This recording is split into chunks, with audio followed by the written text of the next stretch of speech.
হাঁসখালি শব্দটা শুনেছেন? মনে পড়ে? হ্যাঁ, মনে আছে আশা করি আপনাদের। হাঁসখালি ধর্ষণ কাণ্ড।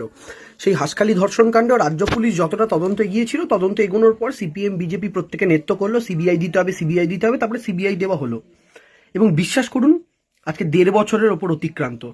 হাঁসখালি ধর্ষণ কাণ্ডে রাজ্য পুলিশ যা তদন্ত করেছিল তার বাইরে এক চুলো তদন্ত এগোতে পারেনি সিবিআই। কিন্তু প্রথম কয়েকদিনে যেইটুকু যা তদন্ত, যা গ্রেফতার, রাজ্য পুলিশের হাতেই হয়েছিল। বকটুই মনে আছে? সেই বীরভূমের রামপুরহাটের কাছে জ্বালিয়ে 10-11 জনকে খুন করা হয়েছিল বাড়ির। হ্যাঁ, এটাতেও সিপিএম বিজেপি উদ্বাহু হয়ে দুহাত তুলে নৃত্য করেছিল সিবিআই তদন্ত দিতে হবে। সিবিআই হাতে তদন্ত গিয়েছিল। বিশ্বাস করুন 2 বছরের ওপর অতিক্রান্ত। বকটুইতে আর কোনো কুলকিনারা হয়নি। বকটুইতে রাজ্য পুলিশ যা তদন্ত করেছিল তার বাইরে গিয়ে এক চুলো কিছু এক্সট্রা তদন্ত করতে পারেনি সিবিআই। উল্টে প্রধান যে মূল অভিযুক্ত, সেই মূল অভিযুক্ত জেলের ভেতরেই গলায় দড়ি দিয়ে তাকে আত্মহত্যা করা অবস্থায় পাওয়া গেছে। লোকে বলে তাকে নাকি খুন করে দিয়েছে সিবিআই। অর্থাৎ যিনি রাজসাক্ষী হতে পারতেন, যার হাত দিয়ে আরো বাকিদের ধরতে পারা যেত, তিনি মারা গিয়েছিলেন বকটুইতে। এই দুটো তো রিসেন্ট ঘটনার উদাহরণ, যেগুলো আপনারা টিভিতে সবচেয়ে বেশি শুনেছেন। এবং এখন যেমন সারাক্ষণ টিভি চালালেই আরজি কর, হাঁসখালির সময়ও টিভি চালালেই সারাক্ষণ হাঁসখালি, বকটুইয়ের সময় টিভি চালালেই সারাক্ষণ বকটুই। আপনাদের আশা করি মনে আছে। ঠিক এভাবেই সারদা, রোজ ভ্যালি, নারদা, এই প্রত্যেকটা কেস সিবিআইর হাতে যাওয়ার পর থেকে প্রত্যেকটা কেস ঝুলে গেছে, তার কোনোটার কিনারা আজ অব্দি হয়নি। তাই আরজি করে সিবিআই হওয়া নিয়ে যারা আনন্দ করছেন, আমি তাদেরকে বলি সিবিআই হওয়া মানে কিন্তু মামলা কোল্ড স্টোরেজে ঢুকে যাওয়া। কেন বলুন তো? আমি আজকে লিখে দিচ্ছি, মিলিয়ে রাখুন। 2 থেকে 3 দিন থেকে 4 দিন সিবিআইয়ের তদন্ত নিয়ে আজকে সিবিআই এখানে গেল, কালকে ওকে ডেকে পাঠালো, টিভিতে ব্রেকিং নিউজ হবে, রোজ একটু একটু করে খাদ্যের রসদ পাওয়া যাবে, টেলিভিশন চ্যানেল আলোচনা করবে, সন্ধেবেলা হয়তো আমরাও টিভি চ্যানেলে গিয়ে আলোচনায় বসবো, সেই আলোচনা আপনারা দেখবেন, রোজ খবর দেখবেন আপনারা, সিবিআই সূত্রে পাওয়া খবর। এবার কি ধরা পড়তে পারেন কোনো এরকম আপনারা খবর শুনবেন 5 থেকে 7 দিন। তারপর অন্য কোনো ইস্যু আসবে, প্রত্যেকটা টিভি চ্যানেল ওই ইস্যুতে ঢুকে যাবে, আরজি কর এবং আমার এই বোনটাকে প্রত্যেকে ভুলে যাবে। আমি আপনাদের লিখে সই করে দিচ্ছি, মিলিয়ে রাখুন। আমার এই ভিডিওটা সেভ করে রাখুন। আজকের থেকে ঠিক 7 দিন বা 10 দিনের মাথায় ভিডিওটা আবার দেখবেন এবং সেদিনকে টিভি চালিয়ে দেখবেন সংবাদ মাধ্যমগুলোতে ঠিক কতক্ষণ আরজি কর শব্দটা উচ্চারণ করা হচ্ছে। কেউ করবে না। অন্য ইস্যু নিয়ে সবাই মেতে যাবে, পরের ইস্যু নিয়ে আলোচনা শুরু হয়ে যাবে। এটার দ্বারা কি প্রমাণ হয়? বর্তমানে বাংলার রাজনীতিতে রাজ্য পুলিশের হাত থেকে সিবিআইয়ের হাতে তদন্ত যাওয়াটাকেই একটা উৎসব বলে মনে হয়। রাজ্য পুলিশের হাত থেকে সিবিআইয়ের হাতে তদন্ত যাওয়াটাকেই একটা বিজয় উৎসব বলে মানা হয়। আর আমাদের রাজ্যে একটা চিয়ার লিডার পলিটিক্যাল পার্টি আছে, যাদের কাজ হচ্ছে দেখবেন মাঠের ধারে যখন আইপিএল খেলা হয়, বিশ্বকাপ খেলা হয়, দেখবেন চিয়ার লিডার থাকে। ওদের কোনো কাজ নেই, ওরা খেলেও না, ওরা দর্শকও নয়, ওরা হচ্ছে এই দুটোর মাঝখানে পড়ে, না দর্শক না খেলোয়াড়, কিন্তু তাদেরকে বলে চিয়ার লিডার। এই চিয়ার লিডার পার্টি হচ্ছে সিপিএম। এদের কাজ হচ্ছে এইটা।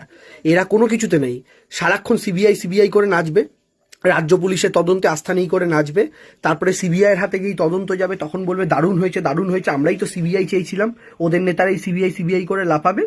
আর তারপরে ঠিক 2 মাস পর 3 মাস পর কান্নাকাটি করবে, আর দিদি মোদির তো সেটিং আছে তাই সিবিআই কিছু করে না। তাই যখন এটাই হবে তাহলে তোরা কাঁদলি কেন সিবিআই করে? এই প্রশ্নের উত্তর আর আপনারা ওদের থেকে পাবেন না। কিন্তু সিবিআই যখন হয়, বিজেপির চেয়ে বেশি লাফায় হচ্ছে এই প্রাণীরা। আমি আপনাদের বলছি, সঞ্জয়কে গ্রেফতার কিন্তু এই সরকারই করেছে। যেইটুকু যা তদন্ত এগোনোর কিন্তু এই সরকারই করেছে।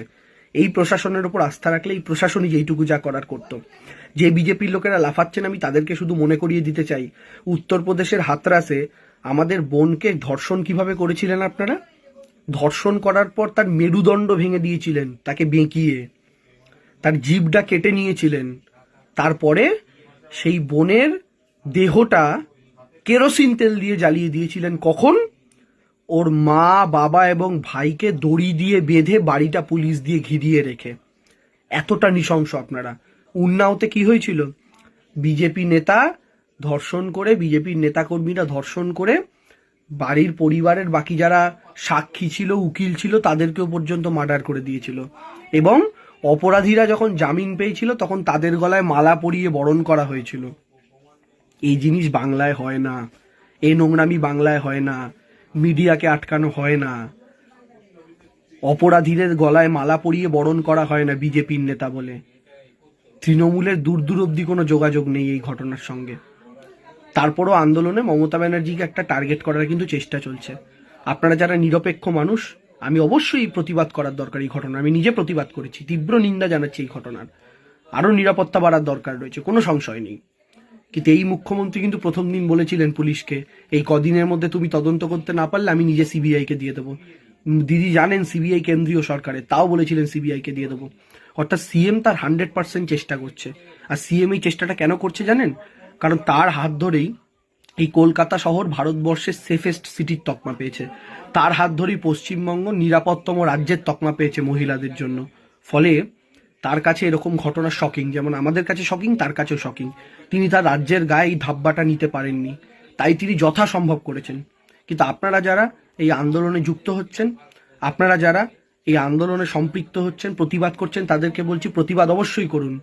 কিন্তু এটা মাথায় রাখবেন, আপনার প্রতিবাদের আগুনে যেন কোনো রাজনৈতিক দল তার রাজনীতির রুটিটা না সেঁকতে পারে, এইটুকু অনুরোধ আমার সাধারণ মানুষের কাছে রইল।